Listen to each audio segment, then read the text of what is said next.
So inventory is going up, but it is still at an extremely low level. So what do you do if you're looking for a home, you're trying to buy a home right now, there's just not enough inventory out there and you're not finding what you're looking for? Obviously, you can change your criteria, but before you do that, you need to ask yourself a couple questions. And you might need to seek the help of a real estate agent to ask these questions. You might not, and that's fine either way. The question you want to ask yourself first is it an active inventory problem, or are you looking for something that maybe doesn't exist?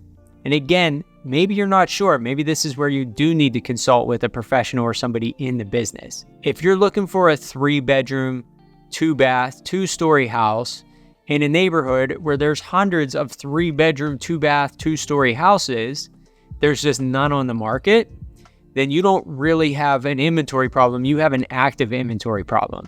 Statistically, 6% of people out there are thinking about selling right now. And actually, some of the recent studies show that number to be much higher.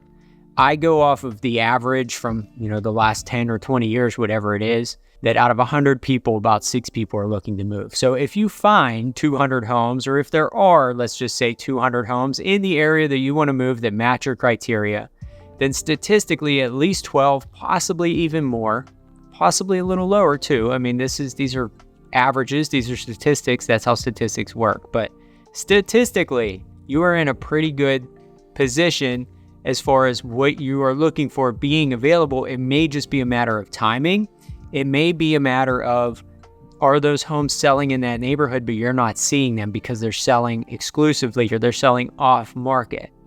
So this is where you definitely need to consult with somebody who's a professional in the business and find out what can they do to help you find properties that are off market or that are exclusively listed. The house that you were looking for, let's say it's a 3-bedroom, 2-bath house that's 2 stories in a neighborhood full of single-level ranch homes that were built in the 1950s or 60s that are 3 bedrooms or even 2 bedrooms and 1 bathroom. There may only be 1 or 2 2-story houses in a neighborhood like that. You are looking essentially for a needle in a haystack. And yeah, statistically, there's a 0.3% chance, something like that one of those 2 people in the neighborhood may be thinking about moving this year. Again, if we know it's 6% of all the homes in the neighborhood and we know there's only 2 homes, 6% of 2 is not a very high number, but is one way to look at that.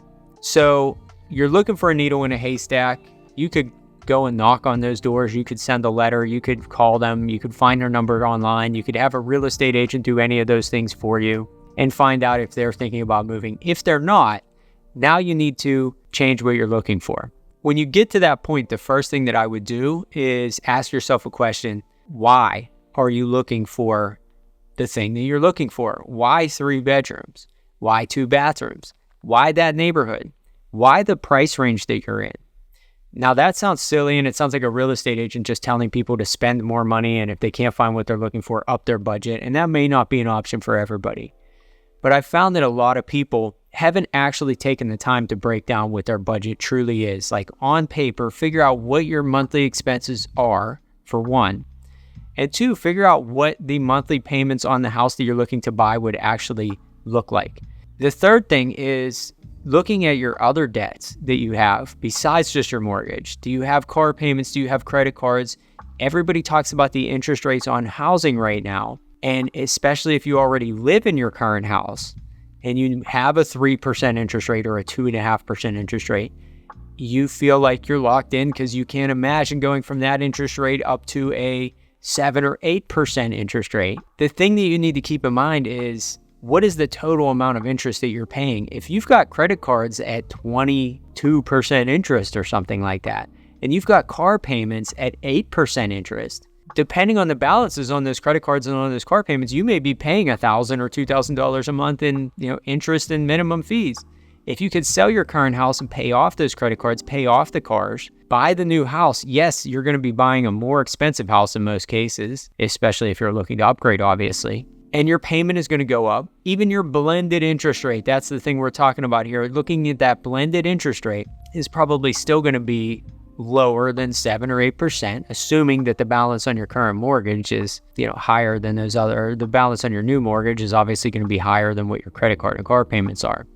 So your blended interest rate is still going to be lower than what your new interest rate on your home is going to be, and your monthly payments are most likely still going to be higher. But how much higher relative to your personal budget? And that's the thing that a lot of people aren't looking at, is what can they actually afford? And a lot of people, it goes both ways. A lot of people are overspending on houses too, and they're just praying that the interest rates will go down before something goes wrong with the house and they need a new roof, or they need a furnace or something expensive because they're, house poor. And I obviously don't suggest that for anybody either. So looking at your budget, looking at your true affordability and your true price range, looking at why the number of bedrooms that you're looking for, that's probably an obvious one. Why the number of bathrooms, why 2 stories versus 1 story. Additions are extremely expensive. And I'm not one of those agents who tells everybody, just buy now, you can put an addition on later. An addition is going to cost you $100,000 minimum for pretty much anything that you're looking to add on. You might be able to add on, or you might know somebody who added a sunroom or something onto their house for $50,000 or $60,000. They probably, got a good deal from somebody, but a sunroom's not necessarily what you're probably looking for if we're having this conversation. And if it is, then that may be a great option. But if you're looking to add on bedrooms and bathrooms, you're talking about hundreds of thousands of dollars worth of upgrades. And that may be out of reach. But how far out of reach actually is it? Look again at that budget. Look at your long-term plans. Where do you want to be in 5 years or 10 years? Renting for the next 5 or 10 years, or even paying off your current starter home that you're in now, while the price of the home that you're looking to buy continues to go up, as well as construction costs. Buying the home now and putting on the addition might be the right way for you to go. The other thing is location. Why do you want to be in the location that you want to be in? Jobs change, family members move, friends move. I know a lot of people that have bought a house in the neighborhood where their parents live, and then their parents move away a couple years later. I know a lot of people that made a decision to move out of state, and it was hard to get away from their parents. And then 1.5 years, 2 years later, the parents followed them. Now the whole family's together in Florida or North Carolina. That happens all the time. So think about that. Think about your long-term future. What I'm really getting at here, this is the point that I want to make. Don't just put it off.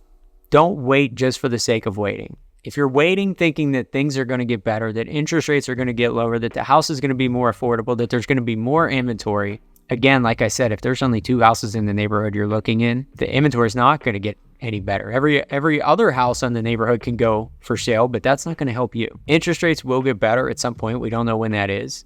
Prices are going to continue to go up. And when the interest rates go down, the prices are really going to go up. That's the one thing that a lot of real estate agents have been saying for the last 2 years. And it's the one thing that is still true today. Even though we thought the interest rates were going to be lower by now, and that was going to have already happened based on projections that the Fed and everybody else was talking about, those projections were wrong. A lot of us real estate agents were wrong in terms of our expectations. But the one thing that hasn't changed is that we do know whenever it is that those interest rates go down, that home prices are going to go up at a lot higher rate than what they are right now. All the proof you need of that is the fact that home prices are going up right now despite the interest rates being high. The inventory is the biggest problem. Find a solution to the inventory. I've had a lot of people that have exhausted all of their options within a given school district. We went through the exercises that I just talked to you about, and we finally had a conversation and say, what is it about the school district? Why do you want to live here? And they say, the more that we've been realizing that this probably isn't going to work for us, the more we've realized we don't know why we wanted to be in this school district. So it's a large school district. It's a highly ranked, highly rated school district. But do we really want to be in a large school district? Do we really care about ratings and rankings as much as we care about the character of our children, when they grow up, and the quality of the relationships that they have when they grow up and they leave high school? And when you really think about it, are these things as important as you think they are? Maybe they are, maybe they're not.